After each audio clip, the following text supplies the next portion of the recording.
السلام علیکم ناظرین، ڈیلی کیٹو سے میں ہوں منظر شکری۔ ناظرین، ہم آپ کو ایک بڑی خبر دیتے چلے۔ ہماری کوشش ہوگی کہ خبر کچھ حقائق کے قریب ہو۔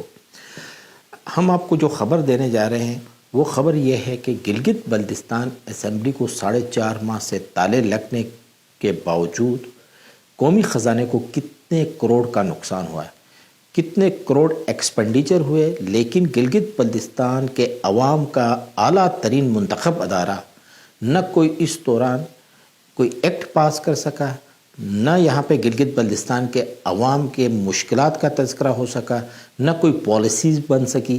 اس کی وجوہات کیا ہے، کتنے خرچے ہوئے، ان کے ذمہ دار کون ہیں، ان سب کے حوالے سے آج کے اس ویلاگ کے اندر ہم آپ سے بات کریں گے۔ ناظرین، میں آپ کو بتاتا چلوں کہ ہمارے پاس اگر بات کرتے ہیں تو 26 دسمبر 2024 کو گلگت بلتستان اسمبلی کا آخری اجلاس ہوا۔ اس سے جا کے آج کی تاریخ جب ہم بات کرتے ہیں تو 4.5 ماہ کی مدت پوری ہوئی۔ اس کا جب ہم نے گلگت بلتستان اسمبلی سیکریٹریٹ کا بجٹ، گلگت بلتستان اسمبلی ممبران کی تنخواہیں، بجٹ، پیٹرول، فیول اور دیگر چیزیں، کاغذ، اسٹیشنریز، پھر کمیٹیز کے پین پریولیجز، تمام چیزوں کا جب ڈیٹا جمع کیا تو یہ 20 کروڑ سے زائد روپے خرچ ہو چکے ہیں۔ لیکن اس دوران گلگت بلتستان اسمبلی کا تالا صرف ایک دن کے لیے کھلا۔ ایوان میں ایک دن کے لیے ممبران اسمبلی بیٹھے، وہ بھی کورم پورا نہیں تھا۔ قومی پالیسی کے تحت 4 فروری کو جو ہے انہوں نے یوم یکجہتی کشمیر کے حوالے سے، قومی سلامتی کے حوالے سے ایک قرارداد پیش کرنی تھی۔ 1 گھنٹے کا وہ ٹوٹل سیشن ہوا۔ اب بتائیں کہ گلگت بلتستان کا اعلیٰ ترین منتخب ادارہ، اس کے اندر اگر 20 کروڑ کے بدلے میں صرف ایک ہی ریزولوشن پیش ہوتی ہے، پاس ہوتی ہے، فرض کریں پاس ہو گئی، وہ کورم تو پورا نہیں تھا، پھر بھی پاس ہو گئی، چلو قومی سلامتی کا معاملہ تھا، قومی پالیسی تھی، نیشنل لیول کی ایک پالیسی تھی، تو 4.5 ماہ کی مدت پوری ہو گئی۔ لیکن اب مزے کی بات یہ بھی ہے کہ آگے کوئی سیشن بھی نہیں ہو رہا ہے۔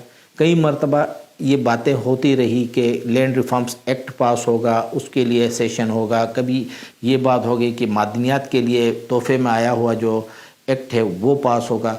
اگر ہم یہ صرف گلگت بلتستان اسمبلی کی بات کرتے ہیں، گلگت بلتستان اسمبلی کے اسپیکر ایک اچھے قانون دان ہے، اسپیکر صاحب ہمارے جو ہے نذیر ایڈوکیٹ صاحب، یار ان کو بھی تھوڑا سا احساس ہونا چاہیے، یا گورنمنٹ میں بیٹھے ہوئے لوگوں کو بھی احساس ہونا چاہیے۔ گلگت بلتستان کا ایوان گلگت بلتستان کے عوام کے لیے بنا ہے، عوام کے ایشوز کو ڈسکس کرنا ہے، لیکن ایوان کا اجلاس نہیں ہو رہا ہے۔